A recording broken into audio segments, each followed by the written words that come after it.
Good morning. अब हमने कल हमने पढ़ा था कि मौखिक भाषा के दो रूप होते हैं। पहला मौखिक भाषा, दूसरा लिखित भाषा। अब मौखिक भाषा क्या होती है वो बताती हूँ मैं आपको। मौखिक भाषा यह भाषा का मूल रूप है जो सहज रूप से प्राप्त होता है। इसे सीखने के लिए प्रयत्न करने की आवश्यकता नहीं होती। भाषा का यह रूप मनुष्य के जन्म के साथ जुड़ा हुआ है। बच्चा ध्वनियों को साथ लेकर पैदा होता है और इन्हीं ध्वनियों के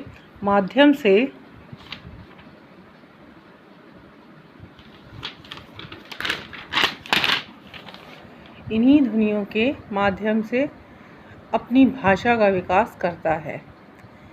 इसमें वक्ता यानी स्पीकर यानी कि जो बोलने वाला है एवं श्रोता यानी कि जो सुनने वाला है का अब आमने सामने होना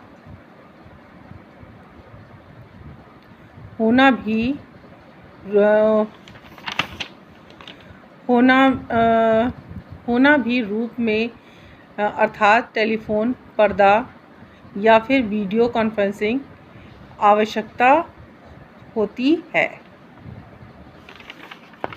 तो ये जो भाषा है यानी कि मौखिक भाषा हर बच्चा जन्म से ही सीख जाता है, क्योंकि वो अपने घर में वही बातें सुनता है, वही बातें वो सीख लेता है। उसको किसी को भी सुनाने की ज़रूरत या सिखाने की ज़रूरत नहीं होती। मौखिक भाषा क्योंकि वो ध्वनि है, एक प्रकार की ध्वनि है जो कि बच्चा घर में ही अपने बड़े लोगों को सुनकर सीख लेता है।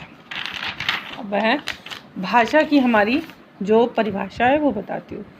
भाषा का वह रूप जिसमें बोलकर या सुनकर विचारों का आदान प्रदान किया जाता है उसे मौखिक भाषा कहते हैं, जो कि मैंने पहले भी बताया था आपको। मौखिक भाषा जो है हम किसी भी प्रकार से जब बोलते या सुनते हैं अपने विचारों को आदान प्रदान करते हैं, यानी कि किसी के सामने अपनी बातों को प्रकट करते हैं या रखते हैं, वो मौखिक भाषा होती है। अब मौखिक भाषा क्या क्या होती है? टेलीफोन पे पर्दे यानी कि हम लोग जो फिल्म देखते हैं वो एक मौखिक भाषा है। वीडियो कॉन्फ्रेंसिंग यानी कि जो हम लोग वीडियो जो आजकल टेक्नोलॉजी चली है कि हम टेलीफोन के इधर और काफ़ी दूर से और आपके कैमरे से आप उस बंदे को देखकर उससे बात कर लेते हैं, है ना। तो ये सब जो है हमारी मौखिक भाषा है ये। अब आते हैं लिखित भाषा, यानी कि लिखने का ढंग। उसी मौखिक जो हम बोल रहे हैं उस चीज़ को लिखने का तरीका, उन बातों को, उन शब्दों को लिखने के कुछ चिन्ह होते हैं।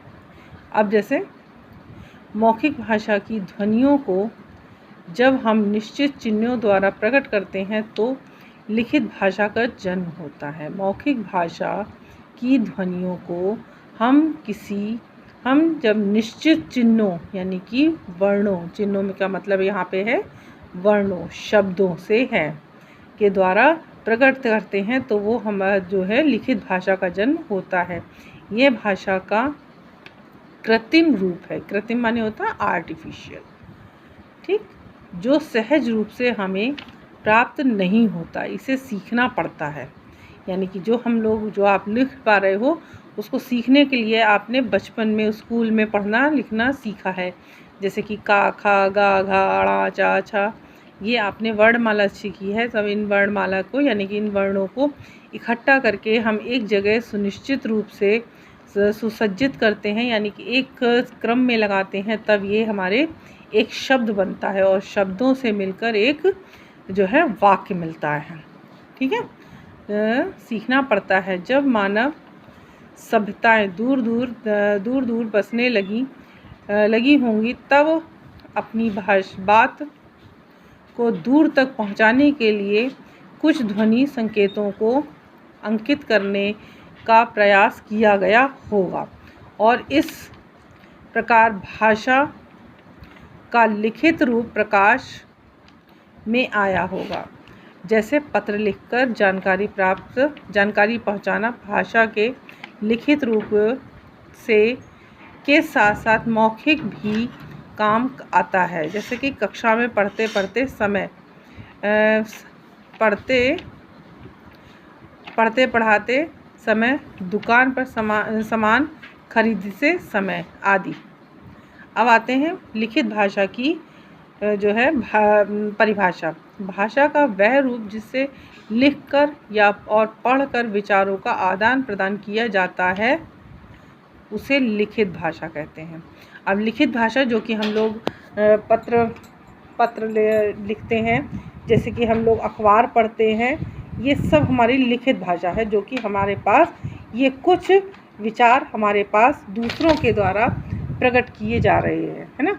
तो ये सब हमारे जो है लिखित भाषा में आते हैं, जो कि हम लोग बाहर दीवारों पर या अखबारों में कोई भी लेख पढ़ते हैं या कोई हम कोटेशन पढ़ते हैं, कुछ भी पढ़ते हैं, ये सभी हमारे लिखित भाषा में आते हैं। और इसको सीखना पड़ता है, इसको हम जन्म से नहीं सीख के आते हैं, जो कि हर बच्चा अपने स्कूल में आकर हिंदी में जब पढ़ना शुरू करता है तो छोटा बड़ा, छोटी बड़ी, इन शब्दों को, इन वर्णमालाओं को मिलाकर हम एक शब्द बनाते हैं। जबकि हमारी मौखिक भाषा जो है, उसको ध्यान दीजिएगा, मौखिक भाषा हमारी जो है हम लोग जन्म से सीखते हैं, क्योंकि जो बात है हम घर में सुनते हैं अपने माता पिता के द्वारा, अपने दादी दादा के द्वारा, अपने परिवारजनों के द्वारा, उन्हीं चीज़ों को बोलकर, उनको सुनकर हम उन शब्दों को, उन ध्वनियों को सीख जाते हैं कि जब हमें भूख लगेगी तो हमें क्या बोलना है, हमें प्यास लगेगी तो हमें क्या बोलना है, हमें कहीं जाना है तो हमें क्या करना है ना। तो ये सारी चीज़ें हमको, ये मौखिक भाषा हम जन्म से सीखते हैं, और लिखित भाषा सीखने के लिए हमें विद्यालय यानी कि हमें टीचर्स का थोड़ा सा जो है सहारा लेना पड़ता है। ये है आपकी दो भाषाएं, जो कि लिखित भाषा और मौखिक भाषा। इसको मैंने आज आपको फिनिश किया है। सो आप इस वीडियो को आप बार बार देखेंगे, बार बार, जितनी बार आपको नहीं समझ में आए। अगर नहीं समझ में आता है तो नेक्स्ट डे आप मुझसे किसी भी तरह का जो भी क्वेश्चन हो आप मुझसे पूछ सकते हो, ठीक है। Okay, thank you class.